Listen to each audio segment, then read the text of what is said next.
Hey, Allison Verhalen here, coming at you live for today's Tip Tuesday. And today it is that time of year when we all dust off our crystal balls and make predictions as to what is going to happen in 2023 for the year ahead, right? It's not really predictions. It's more, I think of it more as of a state of fill in the industry. In my case, it's SEO, content marketing, digital marketing, right? But people are doing this in every industry where they talk about here's what's been happening in our world in 2022, and they use that to make predictions about 2023. Let's get into it. What's going to happen? Really, what has been happening in SEO in 2022. First of all, let's address the elephant in the room: AI/artificial intelligence. Right, everyone. It's probably the thing people have been talking about the most in the world of SEO. I personally am still not super impressed with the different AI writing software that I've been playing around with, especially for clients that I know really well and I've been writing for a while. I can write 500 words and I have yet to see at least something that's publicly available that writes more than 500 to 600 words, right? They all tend to seem to focus on the shorter content, which is fine. But sometimes you've got that really long, in-depth content that you really need to dive into a subject, and you got to write 1,000, 1,500 words. And I have yet to see an AI writing software that does that. And yes, that includes Chat GPT, which gave me an answer that I, A, thought was just flat out wrong, and B, the content it wrote was just boring and very bland and very vanilla. And by the time I get in there and edit it and try and give it some flavor, some flair, make sure it is aligned with either my brand voice or my client's brand voice, by the time I do all that, I could have just written the content in that same amount of time rather than wasting all that time having a computer do the same thing I can do, except I do it better.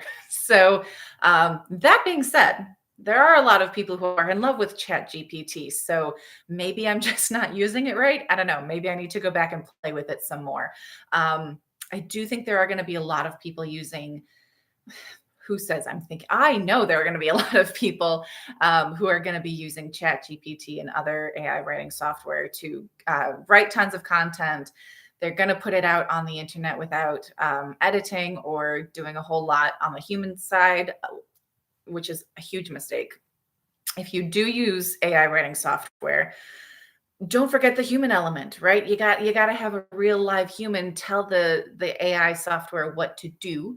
Make sure you got those keywords in there, and then you have to edit it before it goes out there. Because again, you got to make sure it's in line with your brand voice. Again, I have yet to see an AI writing software that does that. So you got to have that human in there, edit it, make sure it's something that you feel comfortable either publishing or turning into a client before you go ahead and do that.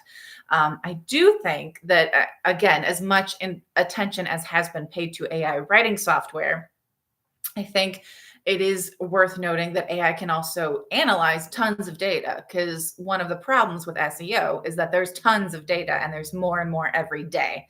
So one of the benefits of AI that computers were literally built for back, in the last century, right, is taking a bunch of data and analyzing it and calculating stuff for us way faster than we ever could. So we can have all that data without, again, spending all that time digging through all the stats and reports and analyses, and we can just have AI do that for us. I do think that is a great use of AI, especially for SEO, as well as other industries. Moving on, content still reigns supreme. The companies that invest in blogging, this is why I keep telling everyone they need to invest in blogging. Your competitors are investing in blogging and they are getting results, which leads to another point I have in here, which is that SEO generates significant ROI. The companies that invest in SEO are seeing results, and they're also still seeing results even when there's an economic downturn. They have at least steady, their stuff flatlines, rather than plummeting during an economic recession. It might even continue to grow even when they pull back on their PPC or their paid advertising, because they put so much into that organic rankings and continue to invest in it. They continue to see results from it. So yes, ROI is still a big deal. Yes, content is still a big deal. That said, not all content is created equal. So People, yes, you still need blogs. Yes, you still need that long form content. Google still uses it, but again, the real life people using your content want to interact with your content. And I don't just mean like content that's like really engaging so they keep reading. I mean content they can literally engage with. So infographics with links, with little bits of animation. That people can actually interact with. Those are going to be super valuable. Ebooks are always a great idea. Calculators are a great idea. I know one client who has a calculator on her website that she's always leading people to, because it's a great first step for her prospects to go here, click on this, use this calculator, figure out what your goal is, and then we can go from there. Quizzes are also great, not only because people love interacting with quizzes, but also because they are great ways to get information on your clients. And then you can use that information the next time you're doing your marketing. So absolutely take that into account. Virtual reality, interactive content are all going to be there. They have grown in importance in 2022 and will continue to grow in importance into 2023. Page experience continues to be a big deal, right? Does your website load quickly? Is it easy to navigate? Can people find the information they need quickly and easily? If not, we live in a world of instant gratification, right? So if they can't find what they need on your website, they're going to go someplace else where they can find it. So make sure everything works on your website so that people can get in, get what they need, get out. That said, B2B SEO priorities versus B2C SEO priorities have shifted a bit. They're a little bit different. I do talk about this a lot because I work a lot with B2B professionals.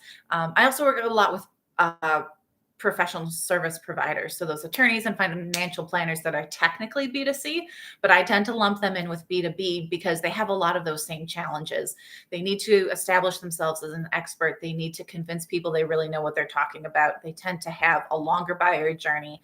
They tend to be a higher investment, and there are also usually more than one people involved in that buying decision. So there's that. So the way that they adapt to that is by having different priorities and focusing on different things and measuring different metrics when they are implementing and measuring the effectiveness of their SEO strategy. So B2B companies tend to prioritize things like traffic, lead generation, brand awareness over direct sales. B2C e-commerce tend to be focused on, yes, traffic, because they need to get people to their website in order to get that sale. But the percentage of how much they are concerned with that direct sale is way more than how much B2B is concerned with it, because B2B knows that it's a long game. I say this all the time. I will continue to say it, that SEO and content marketing is a long game. It is not a get rich quick scheme. It is about putting in the time and the effort to convince Google you know what you're talking about, and also to convince the real life people looking at your website that yes, you really do know what you're talking about. That said, you got to think beyond Google, right? This is probably the first time in a long time that we have seen valid competitors to Google as a search engine. A lot of the time when we talk about SEO, what we really mean is Google. But there's more to it than Google. I think Bing, I think, is doing a really good job. DuckDuckGo is another one that a lot of people love because it's not as skeezy about tracking all of your information and knowing absolutely everything that you're doing. So those are some things to keep in mind, as well as TikTok, right? We saw more and more searches happening on TikTok than compared to Google in 2022, and that's only going to continue. So if your people are on TikTok, maybe it's more beneficial for you to invest that time on TikTok rather than on Google. Again, it's all about knowing your target audience. Are they people who use Google, or do they use another search engine? Are they more on social media? Social media has always been its own search engine. There have always been searches happening on social media. I think it has just grown, especially on TikTok. It's just exploded this past year. So that's something to consider for 2023, is thinking beyond Google.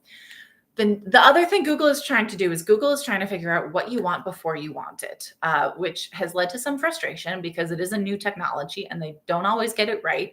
People search for something and Google goes, we think you really want to know this information over here, even though it doesn't directly answer the question you just asked. Sometimes they get it right.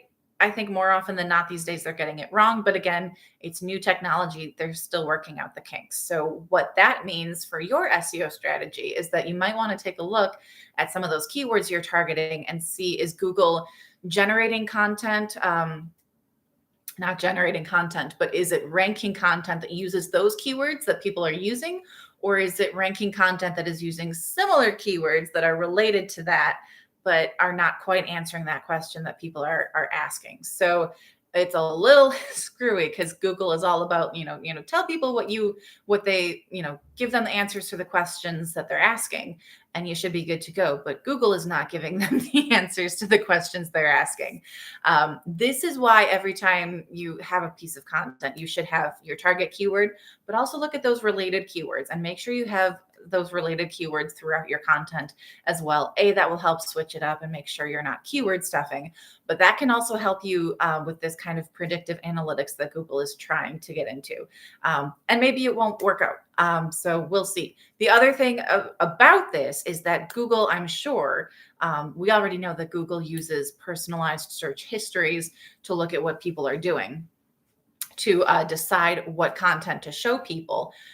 That's only going to continue to be more important, especially with these predictive analytics. So Google will show me what it thinks, the answer to the question it thinks I'm really trying to ask, what I really want to know based on what I've already searched. It will show you something completely different because you probably have a completely different search history from what I have. So again, know your target audience, know the different influencers and the different types of content that they are engaging with and the different searches that they're conducting. That will give you a better idea of all of those keywords that you need to be targeting. Zero-click queries is another one, right? So the example I use is if you're looking up how many teaspoons are in a tablespoon. By the way, the answer is 3. But if you're trying to look that up because you're doing something in the kitchen and you pull up Google and Google gives you a bunch of links that you can absolutely click through and look at the rest of the content on that website if you want. But it's also going to show you a snippet that shows you, hey, here's how many teaspoons go into a tablespoon. And you can use that information and go about your day without clicking on anything, which is super convenient for you, right? Except that website that put all that work into answering your question and optimizing their website. So they showed up on that first page of Google right at the top. They got that snippet. Super awesome, except they did not even get a click, much less get you onto their newsletter or following them on social media, much less buying from them. So that can be super frustrating. A lot of people see this and are tempted to just throw in the towel because there's no way to convert anyone from SEO anymore. That is not true, right? So first of all, zero-click is here to stay. Like I said, it's super convenient for the user. And at the end of the day, that's what Google is all about, making things easier for their users. So if you are answering those questions with a short answer, then absolutely put that out there and optimize for those zero-click queries. But keep in mind, there's always going to be, I always recommend investing at least once or twice a month in that really long, in-depth content that's really going to, it takes more than a snippet to answer a question, right? And if people really want to know more about your topic, that's a good prospect for you. And they're going to be the ones who are going to click through and actually read the whole blog post, or at least the section that most interests them. So take that and don't give up. Work with zero-click, but also understand that there are times when zero-click it's not going to work for every query. So don't give up hope. And finally, remember the humans. I do always say that as long as you are answering the questions that your target audience is asking, and that then you're going to be fine. And make sure that your website, again, the content is something like a real human actually wants to read. Yes, you got to play by Google's rules, but if you play by Google's rules and no one actually wants to read it, you're not going to convert anyone. So know your target audience. That has to be the end all be all of your SEO strategy.